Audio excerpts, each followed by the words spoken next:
नमस्कार, मैं हूं पवन त्यागी। मनीष सिसोदिया पर बहुत बड़ा खुलासा ईडी ने किया है और आपको बता दें कि दिल्ली की आबकारी नीति को लेकर मनीष सिसोदिया ईडी की गिरफ्त में है। इसको लेकर सीबीआई ने प्रारंभिक जांच शुरू की थी और अब आम आदमी पार्टी लगातार ये कह रही थी कि कोई सबूत तो है नहीं, कोई गुनाह कैसे होगा, ये तो सब फर्जी है और ईडी सीबीआई को हमें परेशान करने के लिए किया जा रहा है। मनीष सिसोदिया को यह बताया जा रहा था कि वो तो एक क्रांतिकारी हैं और हम ना जेल जाने से डरेंगे, और मोदी जी के बारे में भी कहा जा रहा था एक तानाशाह है। लेकिन अब ईडी ने बाकायदा मीडिया में वो सबूत प्रस्तुत किए हैं और वो तथ्य, पूरी जानकारी उन्होंने जुटाई है और अब ये कोर्ट के सामने भी रखा जाएगा, चार्जशीट में लिखा जाएगा। ये सारी डिटेल जो अब मीडिया में आई है, इससे एक बात साफ हो गई है कि ये घोटाला मात्र 100 करोड़ का नहीं था, कहीं इससे ज्यादा था, जैसा भारतीय जनता पार्टी के नेता अभी तक दावा करते आ रहे थे। और इसी को ईडी ने खुलासा किया है। ईडी ने बताया कि ये जो चार्जशीट है, मतलब जो चार्जशीट के जरिए अभी तक जो दाखिल हो चुका है, अब इसमें अगली चार्जशीट दाखिल होनी है, जिसमें अभी जो जांच जुटाई गई है कि किस तरह से पैसे का हेरफेर हुआ, किस तरह से सरकारी खजानों को नुकसान पहुंचा और शराब व्यापारियों को फायदा पहुंचाया गया, उससे फिर कमीशन लिया गया। इसमें खुलासा किया है कि अलग अलग तरीके से 622.67 करोड़ रुपए, जी हां, 622.67 करोड़ रुपए का पीओसी अर्जित किया गया है। पीओसी अपराध है और पीओसी उसको कहते हैं कि आप किसी को सरकारी पद पे होते हुए कोई लाभ पहुंचा दें सरकारी योजना से, और उसमें फिर जो आप कमाई होगी थर्ड पर्सन की, उसमें से आपका भी हिस्सा हो, यह पीओसी होता है। यानी आप देखिए कि ये 622 करोड़ रुपए का पीओसी, यानी ये एक कंपनी ने उसको लाभ हुआ और कंपनी ने आगे कमीशन किसको दिया? मनीष सिसोदिया को दिया। ये खुलासा कर रही है। तो ईडी ने बताया है कि इसमें पीओसी के जरिए, हवाला चैनल के जरिए, डायरेक्ट किकबैक यानी डायरेक्ट भी दिया गया है। इन्होंने किसी को कहा कि फला पीआर एजेंसी को आप ये पैसे दे आओ, तो वो डायरेक्ट भी देकर आए कैश। 3 तरह से ये पैसे पहुंचाए गए हैं। दक्षिण समूह, उसको जो है विजय नायर के द्वारा 100 करोड़ रुपए का भुगतान हुआ है। इसके सबूत ईडी के पास हैं। इसी तरह इंडो स्पीड ने सिसोदिया और विजय नायर की मदद से ये पैसे कमाए और L1 का लाइसेंस हासिल किया। L1 माने होलसेल वाला, यानी मनीष सिसोदिया जी ने जो ये फायदा पहुंचाया 622 करोड़ रुपए लगभग जो है, ये किसको कमाई हुई? L1 को, जो होलसेलर है, फैक्ट्री से शराब उठाई और होलसेलर ले आया, इसको बोलते L1।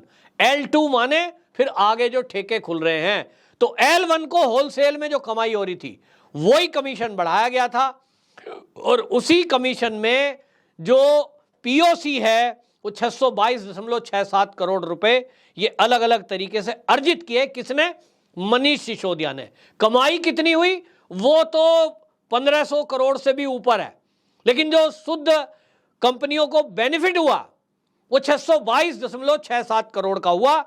अब इसमें से दक्षिण समूह जो है, उसमें इंडो स्पीड L1 लाइसेंस हासिल किया, उसमें जो साउथ ग्रुप है उसने 192 करोड़ रुपए का मुनाफा कमाया। यह भी पीओसी कहलाता है। साउथ ग्रुप का बड़ा जिक्र हो रहा है। इसमें आप देख रहे थे कि कविता का नाम आ रहा था, सीएम की बेटी का, और यह बात आ रही थी कि भाई वहां जो है किसने पैसे दिए। तो ये बताया जा रहा है कि जो साउथ ग्रुप का नाम आज सुनते आए हैं, वो जो कंपनियां साउथ की हैं, शरद रेड्डी की 3 कंपनी है, उसमें बताया है कि ट्राइडेंट चैम्बर, अवंतिका कॉन्टेक्ट्स और ऑर्गेनोमिक्स इकोनॉमी सिस्टम और इंडो स्प्रिड, ये जो है ये बताई हैं कि ये शरद रेड्डी के द्वारा संचालित 3 कंपनी है, अलग अलग इसमें डायरेक्टर, पार्टनर इस तरह से हैं, और इनका जो पीओसी है वो 192 करोड़ है, यानी कंपनी का जो बेनिफिट हुआ वो 192.8 करोड़, लगभग 193 करोड़ हो गया। 193 करोड़ कंपनियों को फायदा हुआ। ये कंपनी शरद रेड्डी की है और इन्होंने जो कमीशन दिया शरद रेड्डी के जरिए वो 60 करोड़। ये किसको दिया? ये भी साउथ ग्रुप का जो कमीशन है ये घूम करके इसमें भी इन्वॉल्वमेंट मनीष सिसोदिया की है। यानी अब जो ये डिटेल आई है, ये डिटेल हवा में नहीं है, क्योंकि ये कोर्ट में जाएगी और कोर्ट में बाकायदा सबूतों के साथ है। ईडी के सूत्र कह रहे हैं कि हमने पूरी डिटेल जुटा दी है। पैसे देने वाले वो जो L1 जिनको लाइसेंस मिला, उन्होंने तो वो तो व्यापारी हैं, उन्होंने कहा साहब हमें तो बेनिफिट के नाम पर हमसे एवज में पैसे लिए गए, हमें बताया गया कि आपका कमीशन 5% से बढ़ा के हम 12% कर रहे हैं, इसमें तुमको जितना बेनिफिट होगा उसका हमें इतना परसेंट यानी आधा आधा चाहिए। अब आप समझिए कि ये तो अभी लागू होने के थोड़े दिन बाद ही भारतीय जनता पार्टी ने इसका खुलासा कर दिया। अगर ये योजना आगे तक लागू रहती तो ये अरबों खरबों रुपए तक पहुंच जाता, क्योंकि अभी आप सोचिए 5-6 महीने मुश्किल से ये योजना चली होगी और ये 5-6 महीने में चलने का नतीजा ये है कि 622 करोड़ रुपए का एक फायदा कंपनी को हुआ, उसका कमीशन दिया गया, और 193 करोड़ रुपए का एक फायदा हुआ, उसका कमीशन दिया गया। यानी आप समझिए कि ये हर साल कमीशन आना था। ऐसा आबकारी नीति दिल्ली सरकार ने बनाई कि बैठे बिठाए करना कुछ नहीं है, शराब बिकेंगी, एक के साथ एक बोतल बिकेंगी फ्री, तब भी इनको मोटा कमीशन मिलता रहेगा। दिल्ली की जनता घटिया स्तर की शराब पिए, जो शराब तो वैसे भी स्वास्थ्य के लिए हानिकारक है, लेकिन जब घटिया शराब पिएंगे, मिलावटी शराब पिएंगे, जल्दी उनका लीवर खराब होगा, जल्दी मरेंगे, जल्दी बीमार होंगे। और जब लीवर खराब होंगे तो अरविंद केजरीवाल जी ने जो वो मोहल्ला क्लिनिक खोले हैं उनमें तो भाई लीवर ठीक होता नहीं है, उनमें तो खांसी जुकाम बुखार की दवाई मिलती है। तो लोगों को एक तरह से मैं कहूं मौत के मुंह में धकेलने का पूरा इंतजाम दिल्ली की सरकार ने कर दिया कि हमारी जेब में पैसे कैसे आए हमें इससे मतलब है, आगे शराब व्यापारी उसमें क्या मिलाकर बेच रहा है इससे हमें कोई लेना देना नहीं है। क्योंकि जब तक सरकारी ठेके सरकार के कंट्रोल में थे तो सरकार की लैब में चेक होते थे, उसमें क्वालिटी चेक होता था। यहां प्राइवेट कंपनियों को यह भी छूट दे दी कि आप जो शराब बेच रहे हो उसमें आप जहर मिलाओ, दवा मिलाओ, पानी मिलाओ, कुछ भी मिलाओ, और जांच के नाम पे जो ठप्पा लगाना है ओके टेस्टेड आपको ही लगाना है, तो वो पानी मिलाएं तो भला, उसमें वो जहर डाल दें। आपने सुना नहीं है बिहार के अंदर कितना जहरीली शराब से लोग मर रहे हैं? कैसे मर गए? कोई यूरिया से बना रहा है, कोई छिपकली मार के उबाल देता है, कोई सांप का जहर डाल देता है। जहर होना चाहिए, नशा चढ़ना चाहिए। आदमी पीने वाला कई बार अंधा हो रहा है, कई बार वो मर रहा है। तो यहां दिल्ली में भी वो दृश्य देखने को मिल सकते थे यदि बीजेपी वाले इसको उजागर ना करते। मैं तो कहता हूं दिल्ली वाले जरा आंखें खोलो, खासतौर पे वो जो शराब पीने के शौकीन है या जो आदी हैं। भारतीय जनता पार्टी के नेताओं को धन्यवाद करो जाके कि आपका बहुत बहुत धन्यवाद, आपने हमारी जान बचा दी। नहीं तो ये जितने दिल्ली के शराबी हैं, एक के साथ एक बोतल फ्री के चक्कर में इनका लीवर जल्दी खत्म हो जाता और लाशों के अंबार शमशान घाट में लगते दिखाई देते या कब्रिस्तान में दिखाई देते। क्यों? क्योंकि लीवर खराब होगा, इलाज तो होगा नहीं। दिल्ली के जो गिनती के अस्पताल हैं, बड़े अस्पताल जहां लीवर ट्रांसप्लांट हो सकता है, उनका इलाज हो सकता है, ऐसे बड़े अस्पताल तो केजरीवाल जी ने बनाए नहीं। मोहल्ला क्लिनिक बनाए, आप अपने लीवर को लेकर वहां जाते, डॉक्टर वहां बैठता है, वो कहता जी यहां दर्द है, अच्छा ये गोली ले जाओ, दर्द की गोली देता रहता, आपका भट्टा बैठ जाता और एक दिन खत्म। पड़ोसी कहते साहब शराब पी रहा था मर गया। बाद में क्या होता है? बाद में कुछ नहीं होता। आपने सुना कहीं बिहार में कि शराब बिक रही है, शराब पीने से लोग पकड़े गए, कोई मंत्री पकड़ में आया? मंत्री नहीं पकड़ा जाता, पुलिस भी नहीं पकड़ी जाती, और ये शराब व्यापारी भी नहीं पकड़े जाते। मौत होती तो एक आम आदमी की, गरीब आदमी की। आम आदमी दिल्ली का मरता, आम आदमी दिल्ली की जो सरकार है उसका पैसा बनता। आम आदमी को ठक्कर, आम आदमी को छलकर आम आदमी भी नोट कमा रहा था। ये तो भला हो भारतीय जनता पार्टी का। धन्यवाद करें दिल्ली वाले शराबी, दिल्ली के एलजी का, कि उन्होंने इस पर जांच बिठवा दी, जल्दी से रिपोर्ट भी आ गई। जो इस घोटाले घपले में शामिल है उसको जेल में भी डाल दिया। वरना आपने सुना कहीं कि नेताओं को जेल हुई हो, शराब व्यापारियों को जेल हुई हो? अरबपति आदमी है वो, पैसे वाले होते हैं भाई, फैक्ट्री वाले। लेकिन यहां फैक्ट्री वाले भी जेल में बंद हैं, बड़े बड़े व्यापारी, बड़े बड़े नेता जेल के अंदर बंद हैं। धन्यवाद ईडी और सीबीआई को भी दें।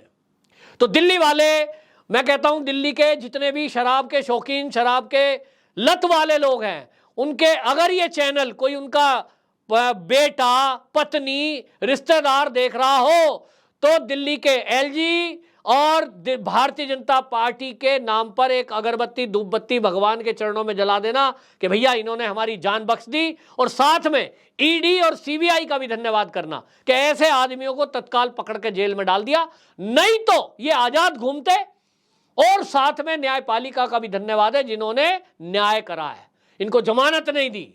अब ये एक्सपोज हो गए पूरी तरह कि जो ये कह रहे थे जी कोई घोटाला ही नहीं हुआ। अब जो डिटेल आई है, ये डिटेल मीडिया में तो थोड़ी दी है, पूरी चार्जशीट के अंदर दाखिल है। और इससे तय हो गया कि बड़े घपले घोटाले में मनीष सिसोदिया जी तो अब जेल में गए, बाहर आने नहीं, और अब संपत्ति जब्ती का काम शुरू होगा। उसके लिए ईडी के सूत्र कह रहे हैं कि अब आगे की प्रक्रिया न्यायालय के हम अधीन जाएंगे और बताएंगे कि साहब ये जो पैसा है ये हमारे पास डिटेल है कि इतना घोटाला हुआ।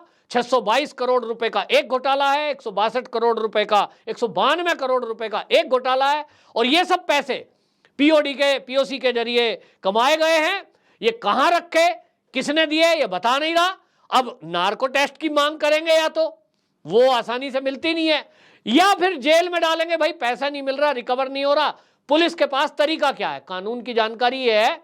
आपको बता दूं, आप में से कोई मनीष सिसोदिया जी के अगर रिश्तेदार इस वीडियो को देख रहे हो, उन तक ये मैसेज दे दें कि भैया अगर कहीं कोई घटना होती है और कोई हत्यारा, मान लीजिए कोई हत्या कर देता है या कोई दंगे फसाद में कोई हथियार का इस्तेमाल करता है, पुलिस पकड़ती है। जमानत इसी नाम पर नहीं मिलती, पुलिस उसको बंद रखती है कि साहब अभी जो असला है, जो शस्त्र है, उसकी बरामदगी बाकी है।